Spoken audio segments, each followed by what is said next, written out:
outside of the county. Good morning. My name is Dan Satterberg. I'm the prosecuting attorney for King County, and today I join with my partners, King County Sheriff Urquhart and Russ Hauge from the Urquhart Cannabis Commission, to announce a crackdown on unlicensed marijuana stores in unincorporated King County.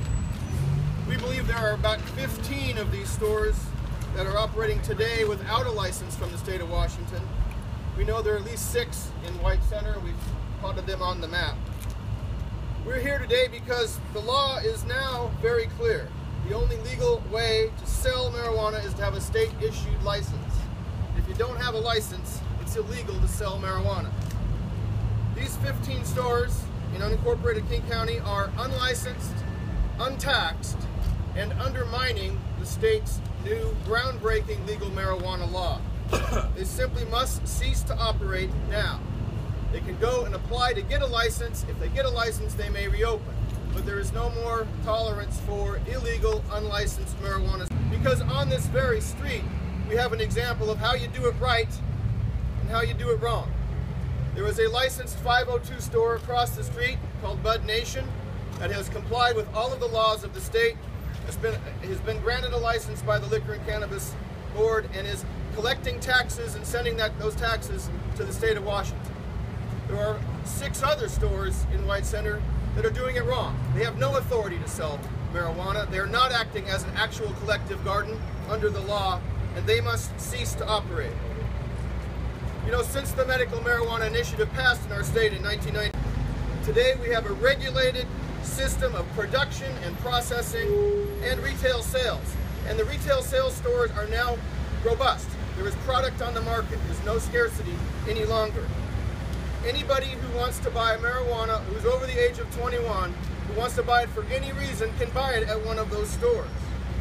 And after having a law in our state that for years was anything but clear, today the law is very clear. If you have a license, you may participate, sell marijuana. If you do not, you may not.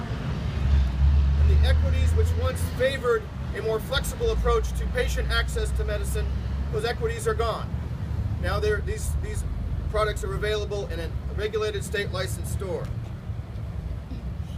We're sending the message today that it's time to start wrapping up your business. If you're in an unlicensed marijuana business, you need to wrap it up, you need to shut down, and you need to apply for a license. And if you get one, you'll be welcomed into the community as the Bud Nation store was.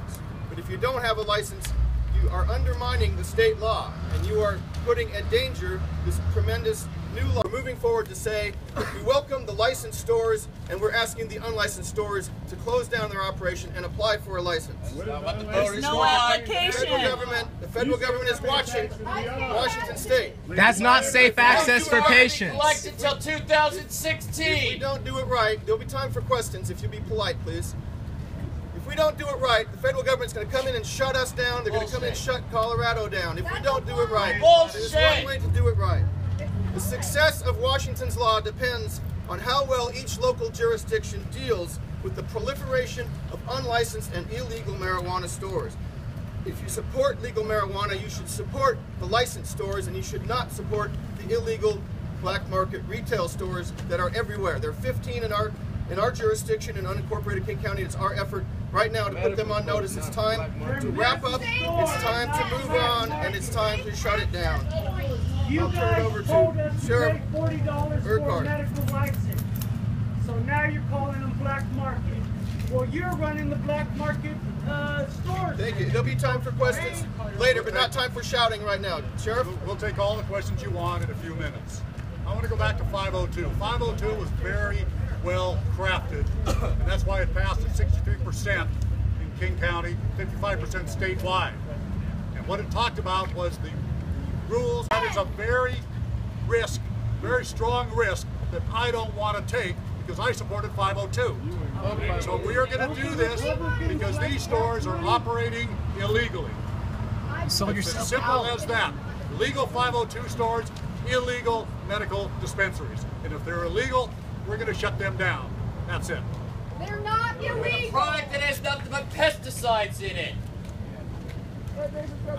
My name's Russ Hauge, and I'm a member of what will on July 24th formally be known as the Liquor Cannabis Board.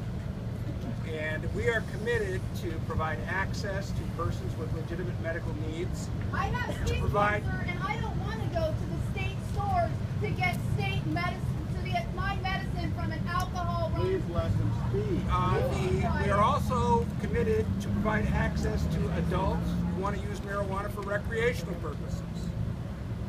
We're committed to ensuring quality, freedom from pesticides, freedom from adulterants. But what we're mostly concerned about is ensuring that this experiment that we're embarked on, in clear violation of federal law, is allowed to continue. We are committed to make this market work.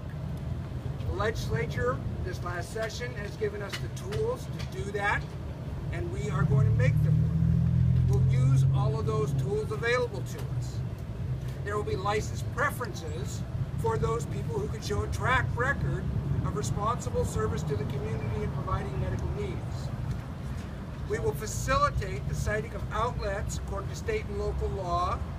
The buffers of 1,000 feet have been relaxed, given under local option. So the state can have more room to practice their business And without money. we are committed to the efficient collection of tax revenue.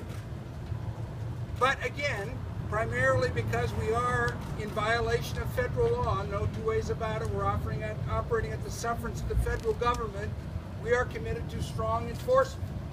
And that means we will go hand in hand with the criminal authorities in any local jurisdiction, and we will also use the administrative remedies that are available to us. You're taking the We are rights going away to from be patients, ensuring that doctors, and product that is businesses. out there is traceable, that it is tested, that is packaged appropriately, and that access is available to everyone who has a right to access. What about pesticides? And if it is not, then it will be seized administratively.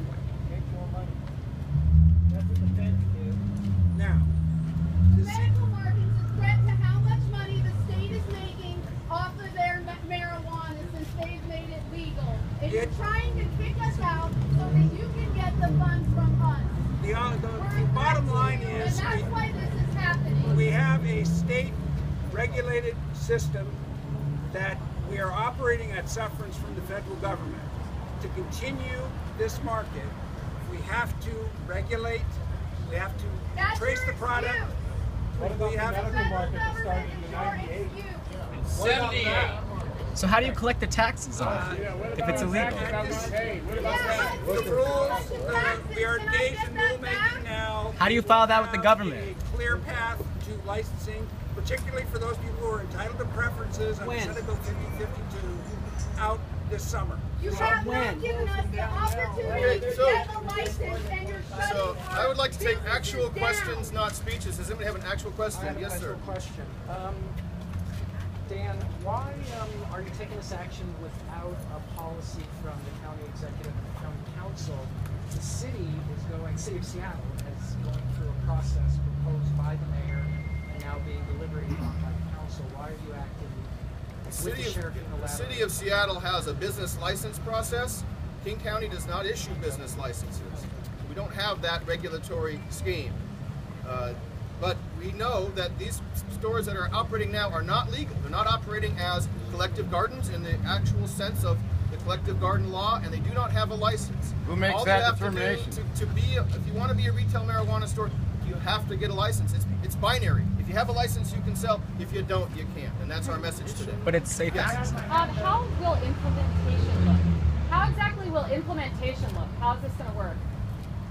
So we're asking today, we're putting people on notice who we think are operating illegal businesses to begin to wrap down that business. You might notice we didn't come in with search warrants and battering rams and handcuffs. We're asking people to obey and respect Washington's law. And if they can't do it, and if they're still in business a month from now, they can expect to get a visit.